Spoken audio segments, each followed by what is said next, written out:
Good morning everyone, welcome to my channel. চা নিয়ে বসবো, এই ঘুম থেকে উঠলাম, একটু দেরি হয়ে গেল।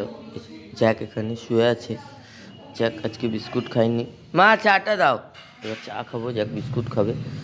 জ্যাক এখন রেস্ট নিচ্ছে শুয়ে শুয়ে। ও জ্যাক, জ্যাক এ দেখ এ দেখ এ দেখ করে। জ্যাক এখন বিস্কুট খাবে। মা চাটা দিচ্ছে, চা খাবো আর বিস্কুট খাবো, আমিও জ্যাককেও খাবো। Morning everyone, welcome to my channel. চা চলে এসছে, জ্যাক এখানে বসে আছে। জ্যাক এখন বিস্কুট খাবে, আমি দেখাচ্ছি তোমাদের। জ্যাক বিস্কুট খেতে খুবই পছন্দ করে। জ্যাক এনে কচ্ছি ওলা, তুমি তেল ঝাল করো না, কপি দিয়ে করলে আমি ছুঁড়ে ফেলে দেবো, আজকে খাবো না, আমার গ্যাস হচ্ছে।